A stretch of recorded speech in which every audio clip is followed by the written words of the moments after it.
Hari ke-47 baca Alkitab untuk Mama. Lanjut ya, Mak. Lukas 14 ayat 25. Segala sesuatu harus dilepaskan untuk mengikut Yesus. Pada suatu kali, banyak orang berduyun-duyun mengikuti Yesus dalam perjalanannya.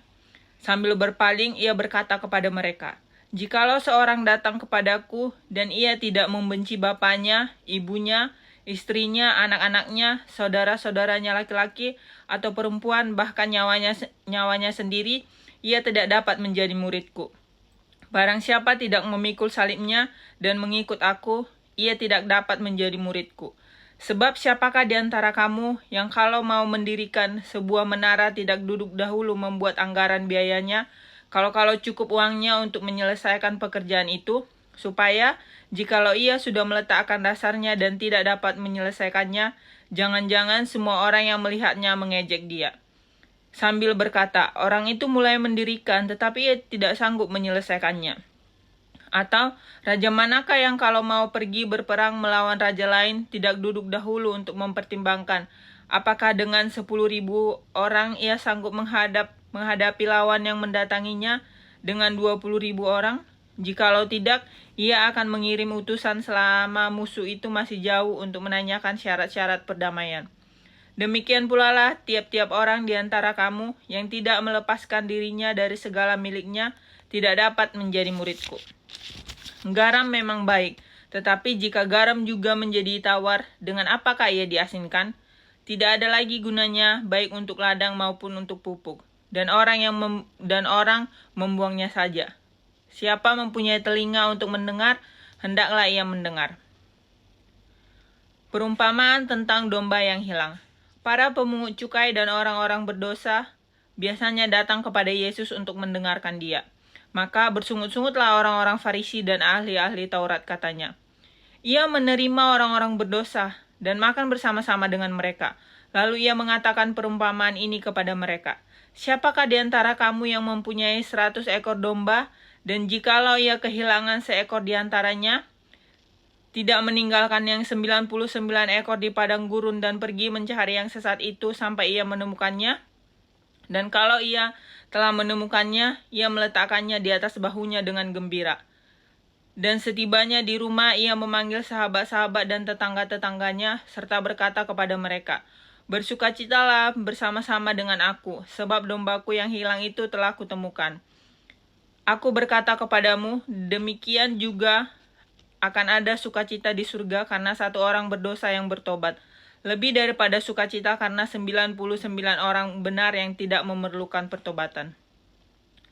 Perumpamaan tentang dirham yang hilang. Atau perempuan manakah yang mempunyai 10 dirham, dan jika ia kehilangan satu di antaranya, tidak menyalakan pelita dan menyapu rumah serta mencarinya dengan cermat sampai ia menemukannya?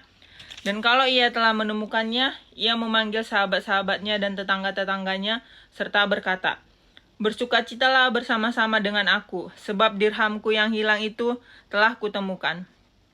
Aku berkata kepadamu, demikian juga akan ada sukacita pada malaikat-malaikat Allah karena satu orang berdosa yang bertobat.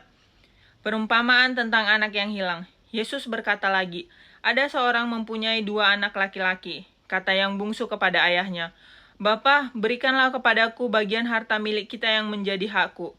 Lalu ayahnya membagi-bagikan harta kekayaan itu di antara mereka. Beberapa hari kemudian, anak bungsu itu menjual seluruh bagiannya itu lalu pergi ke negeri yang jauh. Di sana ia memboroskan harta miliknya itu dengan hidup berfoya-foya. Setelah dihabiskan semuanya, timbullah bencana kelaparan di dalam negeri itu, dan ia pun mulai melarat. Lalu ia pergi dan bekerja pada seorang majikan di negeri itu. Orang itu menyuruhnya ke ladang untuk menjaga babinya. Lalu ia ingin mengisi perutnya dengan ampas yang menjadi makanan babi itu. Tetapi tidak seorang pun yang memberikannya kepadanya. Lalu ia menyadari keadaannya, katanya, "Betapa banyaknya orang upahan bapakku yang berlimpah-limpah makanannya. Tetapi aku di sini mati kelaparan. Aku akan bangkit dan pergi kepada bapakku dan berkata kepadanya, 'Bapa, aku telah berdosa terhadap surga dan terhadap Bapa. Aku tidak layak lagi disebutkan anak Bapa. Jadikanlah aku sebagai salah seorang upahan Bapa.' Maka bangkitlah ia dan pergi kepada bapaknya. Ketika ia masih jauh, Ayahnya telah melihatnya. Lalu tergeraklah hatinya oleh belas kasihan. Ayahnya itu berlari mendapatkan dia lalu merangkul dan mencium dia. Kata anak itu kepadanya, "Bapa, aku telah berdosa terhadap surga dan terhadap Bapa. Aku tidak layak lagi disebutkan anak Bapa." Tetapi ayah itu berkata kepada hamba-hambanya, "Lekaslah bawa kemari jubah yang terbaik, pakaikanlah itu kepadanya dan kenakanlah cincin pada jarinya dan sepatu pada kakinya. Dan ambillah anak lembu tambun itu. Demikianlah dia dan marilah kita makan dan bersuka cita. Sebab anakku ini telah mati menjadi hidup kembali. Ia telah hilang dan didapat kembali." Maka mulailah mereka bersukaria. Tetapi anaknya yang sulung berada di ladang, dan ketika ia pulang dan mendekat ke rumah, ia mendengar bunyi seruling dan nyanyian tari-tarian. Lalu ia memanggil salah seorang hamba dan bertanya kepadanya, "Apa arti semuanya itu?" Jawab hamba itu, "Adikmu telah kembali dan ayahmu telah menyembelih anak lembu tambun karena ia mendapatkannya kembali dengan sehat." Maka marahlah anak sulung itu dan ia tidak mau masuk. Lalu ayahnya keluar dan berbicara dengan dia. Tetapi ia menjawab ayahnya, Katanya, "Telah bertahun-tahun aku melayani Bapa dan belum pernah aku melanggar perintah Bapa. Tetapi kepadaku belum pernah Bapa memberikan seekor anak kambing untuk bersuka cita dengan sahabat-sahabatku. Tetapi baru saja datang anak Bapa yang telah memboroskan harta kekayaan Bapa bersama-sama dengan pelacur-pelacur. Maka Bapa menyembeli anak lembu tambun itu untuk dia." Kata ayahnya kepadanya, "Anakku, engkau selalu bersama-sama dengan aku, dan segala kepunyaanku adalah kepunyaanmu. Kita patut bersuka cita dan bergembira karena adikmu telah mati dan menjadi hidup kembali. Ia telah hilang dan didapat kembali." Perumpamaan tentang bendahara yang tidak jujur. Dan Yesus berkata kepada murid-muridnya, "Ada seorang kaya yang punya seorang bendahara. Kepadanya disampaikan tuduhan bahwa bendahara itu menghamburkan miliknya. Lalu ia memanggil bendahara itu dan berkata kepadanya, 'Apakah yang kudengar tentang engkau? Berilah pertanggungjawaban atas urusanmu, sebab engkau tidak boleh lagi bekerja sebagai bendahara.' Kata bendahara itu di dalam hatinya, 'Apakah yang harus aku perbuat? Tuanku memecat aku dari jabatanku sebagai bendahara. Mencangkul aku tidak dapat, mengemis aku malu.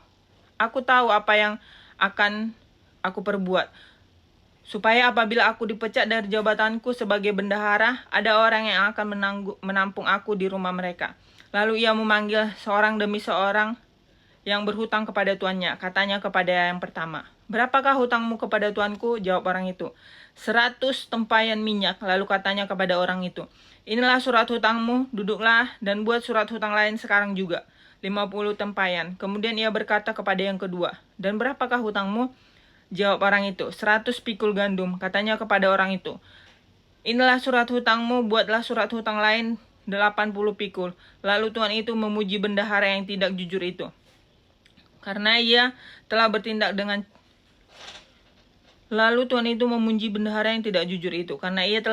dengan cerdik, sebab anak-anak dunia ini lebih cerdik terhadap sesamanya daripada anak-anak terang.